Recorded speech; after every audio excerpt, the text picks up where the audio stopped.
EV prices are ridiculous. Nobody can afford them. Prices are crashing. Is this the end of EVs? Look at depreciation. They're going to go down to valueless. Nobody but a madman would buy one. Well, sometimes I wonder what people actually want. Well, I'm Dave. Welcome to Dave Takes It On.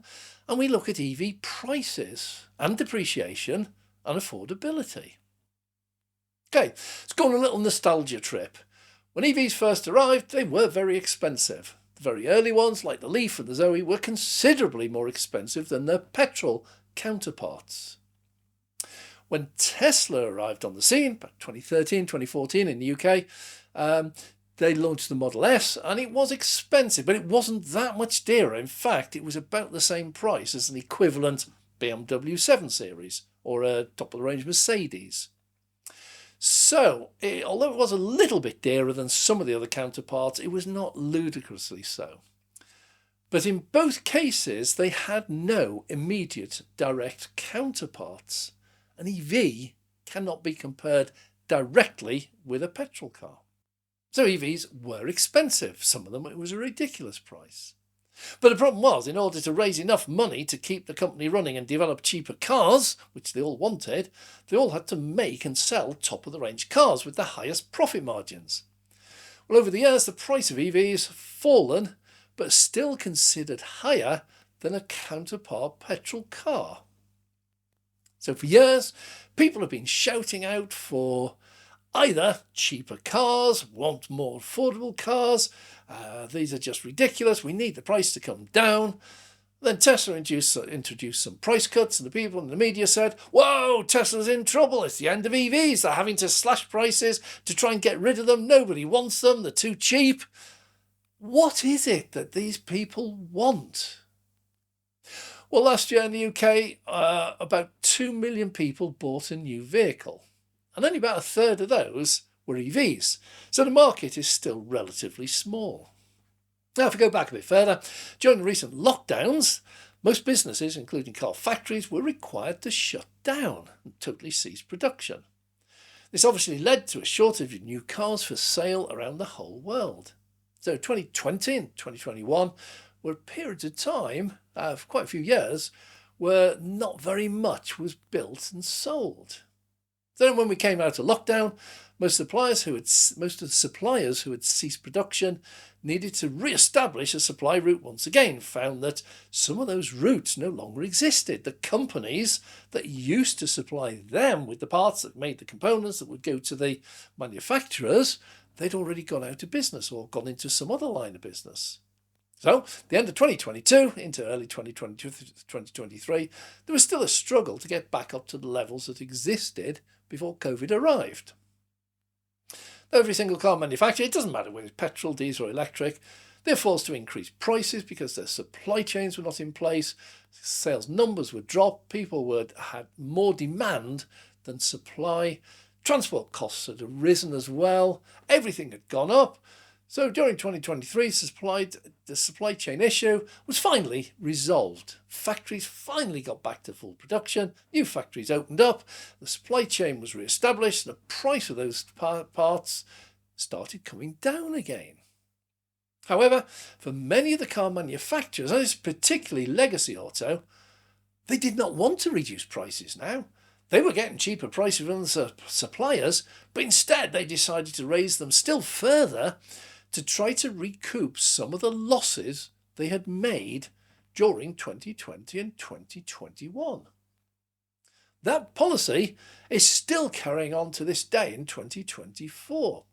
Legacy Auto around the world has decided and publicly announced that, forget the sales, they want to keep their high profit margins. Doesn't matter if we sell less, as long as we make more profit on each car. Now, looking back 2020, 2021, because there were no new cars being manufactured, the price of used cars, particularly very recent low mileage cars, rocketed. And in many cases, it reached a higher price than the owner had paid for the car new.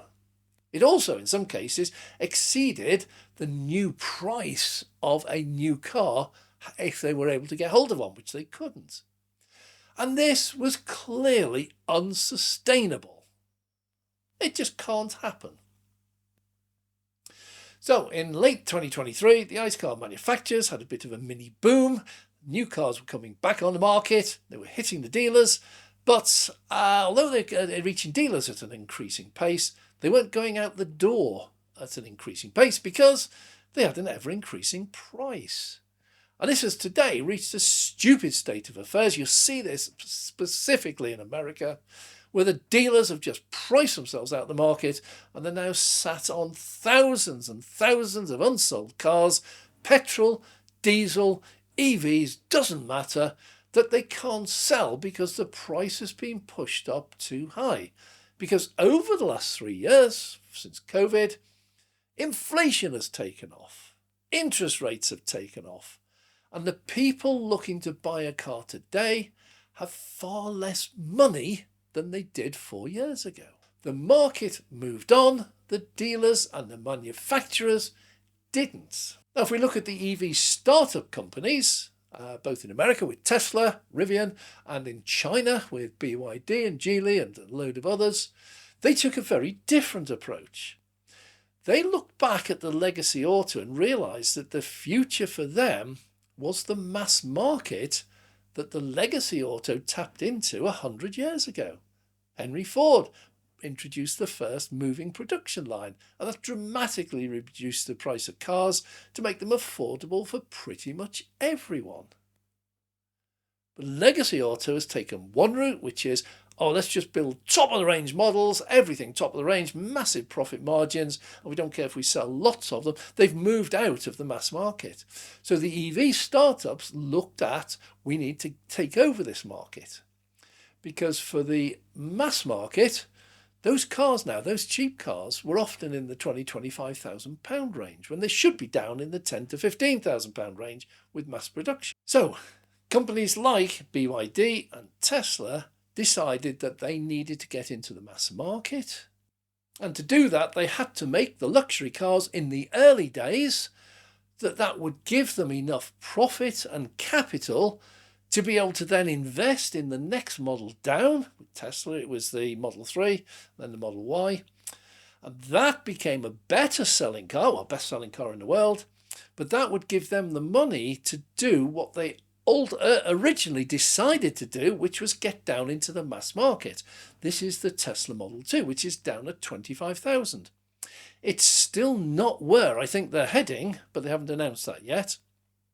So as these EV startup companies started producing and looking for ways of cutting costs that the larger legacy companies just wouldn't even look at, they found the cost came plummeting down. And as the costs came down, they found that their profit margins went up. But unlike legacy, what they decided to do was to drop prices. When you drop the price, you immediately trigger a buying surge. So they were able to sell every car that they made. Now, if you buy any new car at a price of, say, £30,000 new, and the manufacturer then reduces the price of that same car down to £25,000, then the value of your new asset, the value of your new used car, is lower. Even though it's only a few months old, it will have automatically dropped by £5,000 when the price of the new one dropped by £5,000. It will then also drop further because it's now a used car. You've been driving around with it for a few months or a year. So your car, on paper, will drop down from the £30,000 you bought it from down to maybe £20,000. And people look on that as, oh my God, my car's lost £10,000 in a year, end of the world. And no, it hasn't. You see, the price of the new cars has come down, £5,000. So if you decide to trade it in and get a new one, your new one will cost you less than you paid for your new one. It's crazy, isn't it? The important thing is the amount of money that you need to pay to upgrade to the next model.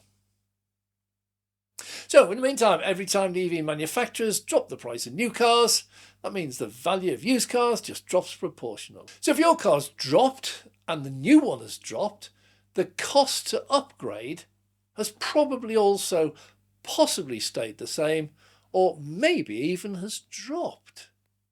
It's the difference, the price that you pay. Now, with legacy auto, the opposite happens. If the price of your used car drops, then when you go into your dealer, you'll find the price of the new one to replace it has gone up by £10,000. So the gap has widened. BYD, Tesla, load of other startup companies, they're looking very cheap cars around about £25,000. It's not the end result. They want to get even cheaper than that, and I believe they all will.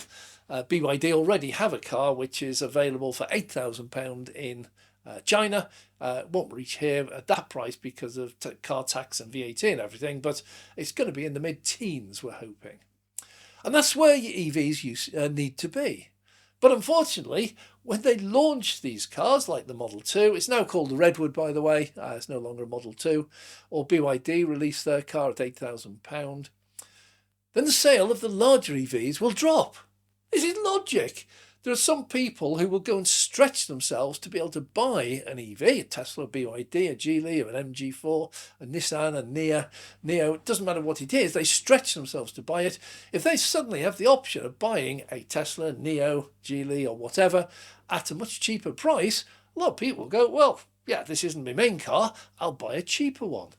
So we are going to see the sales of new, larger cars like the Model 3, the Model Y, just collapsing.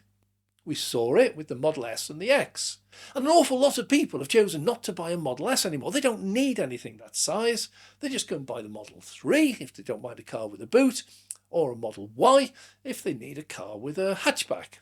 Now, if you walk down any street, you'll see the vast majority of cars are things like Ford Focus, Vauxhall Astra and Corsa, Toyota Corolla, Peugeot 208, Citroën C3.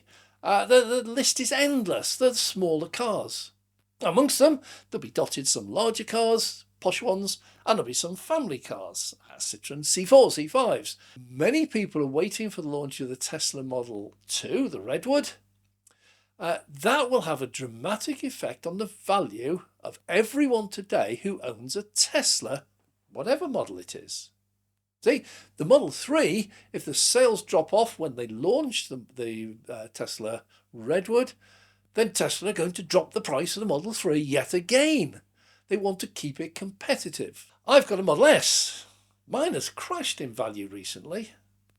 Now, before anyone states this is the end of EVs, let me just say, this is business. This is what you've already got. This is not news. If anyone thinks this is brand new and unknown before now, you're deluded. You see, just about every product that you've ever bought or currently own has gone through exactly the same thing. When the iPhone 12 came out, it was a high price. It was the best part of £1,000. When the iPhone 13 came out, that was an even higher price and went up to about £1,100. And the price of the iPhone 14 now is about £1,200. But the price of the old iPhone 12 has now plummeted. Why would anyone buy an old Model 12 when there's a much better Apple 13 or 14 available? And it's a bit dearer, but it's better.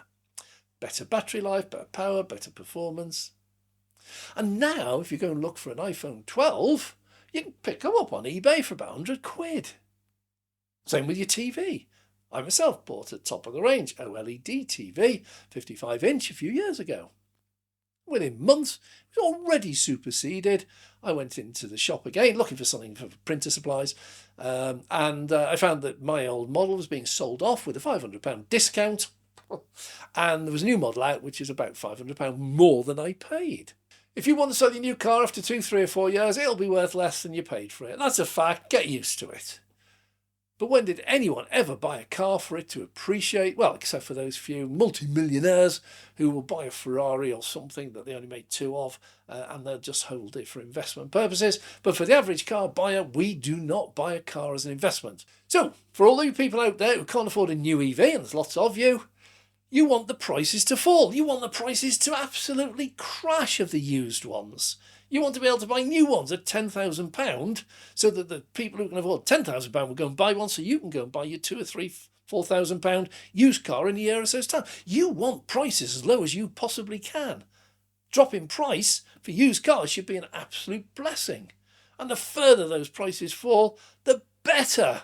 The falling price of new EVs The falling price of used EVs, in my opinion, is a very good thing. Not for the value of my car when I trade it in, but it's a really good thing overall.